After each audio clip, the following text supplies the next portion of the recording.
जो प्रारंभिक मध्य काल है, वहीं के महत्वपूर्ण टॉपिक को आपके सामने करने जा रहा हूं।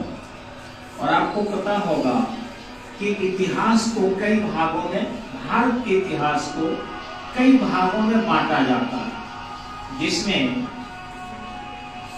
आधुनिक भारत,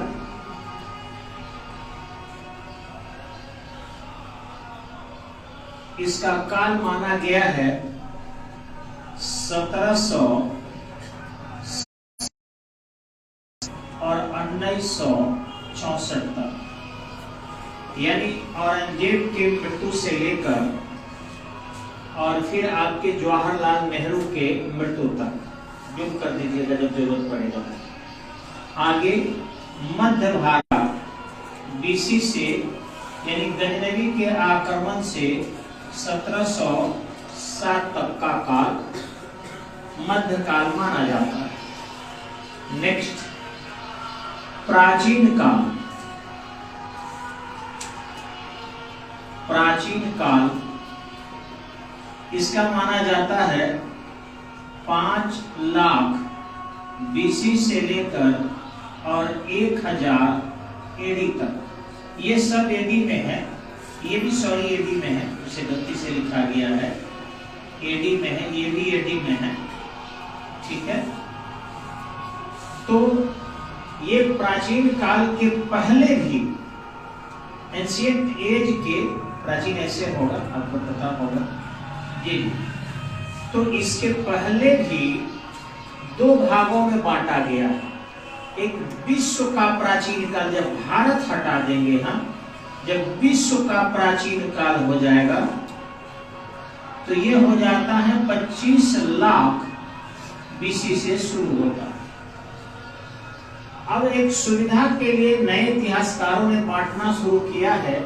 इस मध्य काल के ठीक पहले प्रारंभिक मध्य काल, जिसको बोलते हैं राजपूत काल, ये प्रारंभिक मध्य काल है, ठीक है। ये प्रारंभिक मध्य काल जो है 750 से लेकर और 1250 एडी तक माना गया है।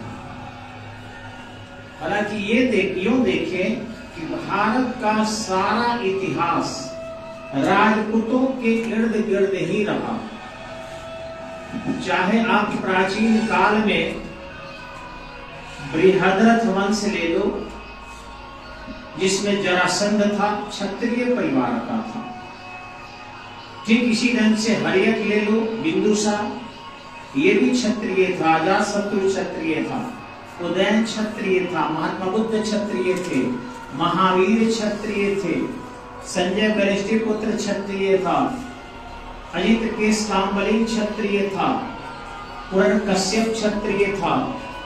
मतलब जितने भी संत हुए हैं, आश्चर्य करेंगे, कुछ पुस्तकों में तो यहां तक लिखा है कि महात्मा बुद्ध जो है 550 जन्म लिए थे और 550 जन्म उनका क्षत्रिय कुल में ही हुआ।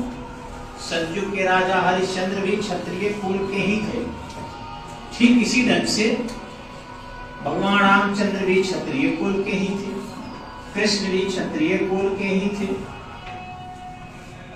दुर्योधन भी था, उतना बुरा क्षत्रिय कुल का ही था। ऐसा नहीं है। तो जितने भी प्राचीन काल में लोग हुआ है, वीर योद्धा, विश्वामित्र भी क्षत्रिय कुल के थे। तो चाहे ऋषि हो, मुनि हो, तपस्वी हो, ज्ञानी हो, बहुत मेहनत करते थे लोग। क्षत्रियों के जो बालक थे वो घरों में सोया नहीं करते थे, उठकर रणभेड़ियां बजती थी, चल देते थे। सुबह उठकर एक्सरसाइज करना, तलवारबाजी करना, घोड़सवारी करना, रथारोही, अश्वारोही, अश्वारोही घोड़े चलाना, रथारोही रथ चलाना, सप्तवेदी वाहन चलाना, बहुत सारे अस्त्र शस्त्र में प्रवीण होते थे।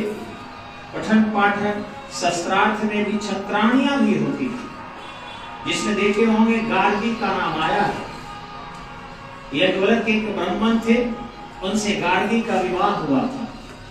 और गार्गी जनक के दरबार में जब शस्त्रार्थ हुआ था तो उस याज्ञवल्क्य को हरा दी थी।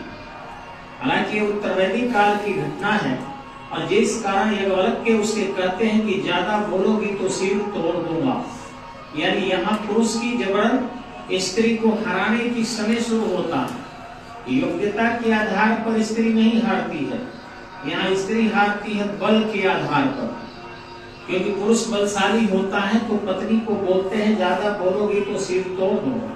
ये निश्चित रूप से बेहतरीन जो है स्थिति नहीं है स्त्रियों के लिए, क्योंकि कभी भी ध्यान देंगे कि शक्ति की देवी काली को माना गया है, दुर्गा को माना गया है, शक्ति का कोई देवता नहीं माने गए हैं।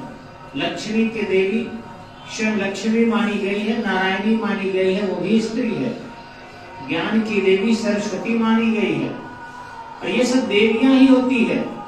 सनातन धर्म की एक खूबसूरती है, या यूं कहें कि सच्चाई है, प्रकृति की ये वास्तविकता है कि जब हमारा जन्म नारी से होता है, पालन पोषण नारी से होता है, वंश वृद्धि नारी से होता है, हर चीज हम लोगों की क्षुधा तृप्ति भी नारी के बनाए गए भोजन से ही होता है।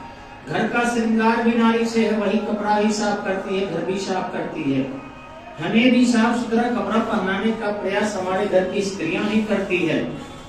उन स्त्रियों को थोड़ा दबाव दिया गया, थोड़ा परेशान किया गया। लेकिन आज हम जब पूछे, हम देखें क्षत्रियों में चेंजिंग आ रही है, राजपूतों में परिवर्तन आ रहा। हमारे यहाँ ऐसे राजपूत दर्गे कम पड़ते हैं, पता नहीं या तो उनकी आबादी कम है, अथवा वो पटना चले जाते हैं, अथवा दिल्ली चले जाते हैं। जहां भी हो, या पठन पाठन से उन लोगों की रुचि घट रही है। वो हो सकते हैं कि अपने घरेलू कार्य में व्यतीत हो, या सामाजिक शिकार होकर वो चरस, अफीम, गांजा, हीरोइन, कोकीन, दारू, दारू वगैरह में इन्वॉल्व हो। ये भी हमें खबरें आती है कि ज्यादा से ज्यादा क्षत्रिय परिवार के लोगों को ही टारगेट करके नशेड़ी बनाया जा रहा है, भांगेरी बनाया जा रहा है, गंजेरी बनाया जा रहा है, और समाज के लगभग सभी तबका उन लोगों के पीछे पड़कर उनको आदतों से हटा रहा है। कुछ सूचनाएं हैं, जैसे कि मैं यहाँ देखता हूँ टाड़ी पर एक गांव, पूरी तरह क्षत्रिय लोग थे, आज भी है बहुत अच्छे क्षत्रिय परिवार उसमें, लेकिन अफसोस कि वहां बहुत ज्यादा गिरोह काम करके उन लोगों की जमीनें भी हटा दिया और वो बहुत ज्यादा नशे में इन्वॉल्व हो गए। वही आपके नवाई चौला है, समिति बाजार के सामने, वहां भी बहुत अच्छे लोग हैं। आज भी जो बच्चे हैं, जो अच्छे हैं, वो देवता से भी बढ़ के हैं। लेकिन कुछ नवजुवक जो सड़कों पर घूमने लगे, वो नशा वगैरह के बहुत सारे आदी हो गए। अक्सर ये मोहल्ले का नाम नहीं लेना चाहिए, हर गांव में कमोबस यही स्थिति है। अगर वो पठन पाठन करते तो नंबर 1 होते, लेकिन मैंने जानबूझकर स्टडी पॉइंट के 2 क्षत्रिय कन्याओं से पूछा कि ये बताओ कि सबसे अच्छे क्षत्रिय कौन होते हैं, क्योंकि यहाँ एक वंश, यही टॉपिक चूंकि पढ़ाना है कि गढ़वाल वंश का संस्थापक चंद्रदेव, और कहाँ राजधानी बनाया। हालांकि इसको इसी वंश का एक जयचंद भी था, जिसकी शिकायत भी की जाती है। हकीकत में था कि वो शिकायत का पात्र भी था, क्योंकि उसमें राष्ट्रभक्ति नहीं, परिवार भक्ति ज्यादा थी। और राजा में कभी भी राष्ट्रभक्ति होनी चाहिए।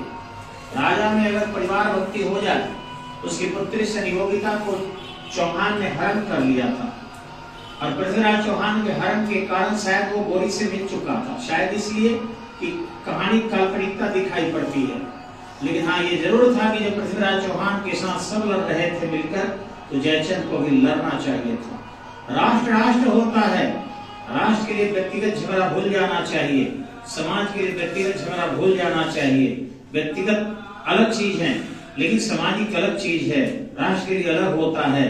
तो ये जयचंद ने गलत किया था, जिस कारण उसकी आज भी हल्की हल्की इतिहासों में शिकायत मिलती है। इसी वंश का था। चौहान वंश के वसुदेव ने स्थापना किया था कहाँ? अजमेर में। शाकंभरी के चौहान कहे जाते हैं। जूम करके दिखाइएगा, स्टैचू बनिएगा तो काम नहीं चलेगा। चंदेल वंश के नन्नुक जो था संस्थापक था, और ये खजुराहो मध्य प्रदेश में स्थापना किया था। अजमेर आपके राजस्थान में है। परमार वंश के उपेंद्र था। ऐसे कृष्णराज भी वास्तविक माना जाता है। मध्य प्रदेश के धार और उज्जैन में इस वंश की स्थापना की गई थी। ऐसे ये लोग बहुत शिक्षा में रुचि रखते हैं, और शायद आपको पता है कि सरस्वती के बड़े उपासक होते हैं परमार वंश के लोग। सेन वंश जो था सामंत सेन ने स्थापित किया था राग में पश्चिम बंगाल में, जहाँ पे आता है सब याद रखिएगा। इसी ढंग से गंग वंश जो था वज्रहस्त ने किया था, ये उड़ीसा के पुरी में इस वंश की स्थापना की गई थी। सोलंकी वंश की स्थापना मूलराज प्रथम ने किया था, अनिहिलवाड़ में किया गया था। इसी ढंग से लोहार वंश का संग्राम राज ने कश्मीर में किया था। आप देखेंगे वर्मन वंश का पुष्य वर्मन ने किया था कामरूप असम में, और फिर आपके होन वंश की स्थापना तोरमान सियालकोट में किया गया था। ये होन तो विदेशी थे, लेकिन भारत में आकर उन्होंने क्षत्रिय धर्म का अनुसरण कर लिया था, और इस तरीके से नाम उनके होन ही रह गए, लेकिन उनके वैवाहिक संबंध क्षत्रिय परिवारों में होने के कारण वे भी क्षत्रिय हो गए थे।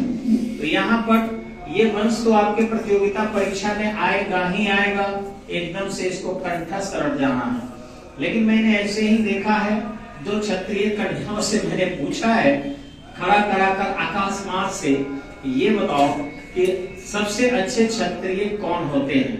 ध्यान रखेंगे, एक समाज ने उन लोगों में ऐसा लड़ाया है, कोई कहता है परमार श्रेष्ठ होते हैं, कोई कहता है चौहान श्रेष्ठ होते हैं, कोई कहता है राठौर श्रेष्ठ होते हैं, कोई कहता है नहीं ये हरियक श्रेष्ठ होते हैं, कोई कहता है नहीं चंदेल श्रेष्ठ होते हैं। ऐसे ऐसे जो है आपके अपनी अपनी श्रेष्ठता की गाथा बोलते हैं और दूसरे की शिकायत करते हैं, जैसा कि हमने सुना है गांव में रहते हुए। लेकिन आज पढ़े लिखे लोगों ने साबित कर दिया, और अकस्मात मैंने पूछा, ये नहीं कि समझाने के बाद, दो विद्वत महिलाओं ने हमने पूछा है कि ये बताओ, ये वंशावली लिखने के बाद इसमें से सबसे श्रेष्ठ क्षत्रिय कौन था। महिला का उत्तर आया है, महाशय सब अपने अपने योग्यता में श्रेष्ठ थे और सब महान होते हैं। जब देश के प्रसिद्ध नहीं थे तो इनका नाम इतिहास में पढ़ाया क्यों जाता है, इनकी चर्चा क्यों की जाती है। यानी कहीं न कहीं अपनी श्रेष्ठता सब में थी, इसमें से किसी एक का चयन करना मेरे लिए संभव नहीं है। मैं इतना ही कहूंगी, इतिहास प्रसिद्ध है और ये समान अध्ययन में जब आता है तो सब श्रेष्ठ है। मैंने दूसरी महिला से पूछा यही सवाल, घुमाकर थोड़ा सा कि अच्छा ये बताओ कि क्षत्रिय श्रेष्ठ होते हैं, ऐसा मान लो एक मिनट के, लेकिन अगर माना जाए कि वो श्रेष्ठ नहीं होते हैं, तब उनमें से एक कौन श्रेष्ठ होगा। अगर वो कम श्रेष्ठ हैं तो कौन होगा। उन्होंने कहा राजपूत तो राजपूत होते हैं सब, और सभी जब राजपूत ही हो गए तो कम श्रेष्ठ कौन होता है। तो दोनों के मिला जुला के उत्तर सही थे, और इसलिए दोनों को हम लोग प्राइज भी देंगे और इन वंशों के बारे में इतिहास में पढ़ेंगे। सबसे पहले की सैल्यूट है इतने अच्छे उत्तर के लिए सुश्री राशि जी उंधा गांव से हैं। आइए आप, बहुत अच्छा जवाब दी है, बहुत सुलझी हुई महिला, बहुत विद्वान। आगे आइए, मेरे लोग देखे तो आपको ये राशि कुमारी है, भैया भी इनके भाई साहब, छोटे भाई भी इनके यही पढ़ते हैं, बहुत तेज है वो भी, लेकिन इनकी तेजी देखकर बड़ी खुशी हो रही है कि इतने शालीनता से उत्तर देना। महिलाएं जिस दिन चाह दे क्षत्रिय परिवार की कि सभी क्षत्रिय श्रेष्ठ हैं, सब में एकता स्थापित करने की अगर जिद कर ले क्षत्रिय कन्याएं, तो निश्चित रूप से कभी भी आपसी क्लेश इन लोगों का नहीं होगा और सभी लोग एक दूसरे को श्रेष्ठ मानकर अपनी एकता स्थापित करने में सहयोग कर सकेंगे। तो राशि जी के लिए जोरदार तालियां। और ये प्रयास आपका रहता है कि इन लोगों के पुनः प्रसिद्धि को स्थापित करेगा। आप भी आइए, नाम ही भूल जाते हैं आप। अंबिका, अच्छा इतना बड़ा देवी का नाम है तो थोड़ा भूलिए जाएगा। अंबिका जी, लगता है उसी क्षेत्र से जी। ये अंबिका जी है और इन्होंने भी बड़ी शालीनता से उत्तर दिया है। इन्होंने तो एक ऐसे शब्द बोले हैं जो समाज के फराने लोगों को बुरा लगेगा, लेकिन नहीं लगना। इन्होंने कहा राजपूत तो राजपूत होते हैं सर, और जब राजपूत राजपूत ही होते हैं तो उससे कम श्रेष्ठ की बात कहाँ आती है, वो तो श्रेष्ठ ही होते हैं। वाह, ये सुनकर तो जो राजपूत लोग होंगे बाग हो जाएंगे, और इसके लिए जोरदार तालियां। बहुत बढ़िया उत्तर है, और महिलाएं अगर प्रयास करें तो निश्चित ही समाज में सब लोग श्रेष्ठ समझेगा, कोई कम श्रेष्ठ नहीं होता है। में दिक्कत है कि इतने महान महान शासक हुए, ये सब बलिदान दिए हैं देश के लिए, खुद को लड़े हैं, अपने परिवार को अग्नि की समाधि दिए हैं, अपने नौजवान बेटे को अपने पिता के साथ लड़कर और देश की रक्षा के लिए अपना धड़ से सर को अलग कर दिए। आज माचिस की तिल्लियां अगर स्पर्श कर जाती है तो लोग जो है चिल्लाने लगते हैं, रोने लगते हैं। अगरबत्ती स्पर्श कर जाता है, स्पर्श कर जाता है तो लोगों के आंसू इतने बरसते हैं कि जमीन तक गीला हो जाता है। सोचिए उन्होंने कैसे श्रेष्ठ थे उस जमाने के राजपूत कि वे अपने छोटे छोटे गोद के बच्चों को भी लेकर माताएं अग्नि के हवाले कर देती थी। एक नहीं, राजस्थान के रणथंभौर में 40,000 महिलाएं छोटे छोटे बच्चे को लेकर एक आवास में बंद हो गई और सारी लकड़ियों से सजा दिया गया, धूप और घी डाल दिए गए। उनके पुरुष सदस्य देख रहे थे और स्वयं से अग्नि के हवाले कर। ये इतने दुष्ट लोगों का भारत में आक्रमण हो गया था, इतने अत्याचारी लोग थे इस देश में आ गए थे। आपको शायद पता होगा आज भी अत्याचारी ऐसे काम कर रहे हैं। आप देख रहे होंगे कि जहां तहां राम की रैलियां घूम रही है, उनको बेचैनी हो रहा। क्यों भैया, राम की रैली क्या इसी देश में नहीं घूमेगी? क्या राम का जन्म दिवस नहीं मनेगा? साल में एक दिन अगर उनकी रैली घूमती है तुम्हारे कान फटते हैं, बंद कर लो। अगर तुमको लगता है इस रोड से जाने वाली है, रोड खाली कर दो, क्योंकि ये धरती तो राम की है और कम से कम भारत धरती तो केवल और केवल राम की है। बर्दाश्त नहीं होता है तो देश छोड़ दो, बर्दाश्त नहीं होता है तो कान बंद कर लो। प्रतिक्रिया करोगे तो सुधार देंगे, अनाथ सिधार देंगे। एक हमेशा ध्यान रखना, क्योंकि वो दिन आ गया है, पुनः सब लोग एक हो रहे हैं और अपनी अहमियत को समझ रहे हैं। 40-40 हजार स्त्रियों को जो है सतीत्व की रक्षा के लिए, छोटी छोटी बच्चियों को भी जो अग्नि के हवाले जिस वीरों ने किया था, वही वीर पुनः इस धरती पर एक बार मजबूत हो रहे हैं और समाज के लोग भी सहयोग कर रहे हैं। वह दिन दूर नहीं जो उत्तर प्रदेश में भी देखने में आ रहा है कि बड़े पैमाने पर एक से एक दुष्ट 76 हुर रखने वाले अपने घरों में किडनैप करके, एक रावण ने ले गया था सीता मैया को तो उसका पुतला दहन करते हैं। ये 76 और सीता मैया को सम्मान दिया था, उनके सतीत्व की जो परीक्षा हुई थी उसमें वो पास हुई थी। आपको शायद पता होना चाहिए कि रावण जो भी हो, लेकिन रावण उतना दुष्ट नहीं था जितना कि दुष्ट आज विदेशी आक्रांता इस देश में बसकर हो चुके हैं। अगर वो सुधरे नहीं तो सुधार दिए जाएंगे या सिधार दिए जाएंगे, ये तय है, क्योंकि पुनः इनके वंशज जो है बढ़ना शुरू हो गए हैं, जागृत होना शुरू हो गए हैं। तो चलिए एक एक करके वंशों की हम लोग थोड़ी सी कंपेटिटिव पॉइंट ऑफ व्यू से चर्चा कर लेते हैं। धन्यवाद।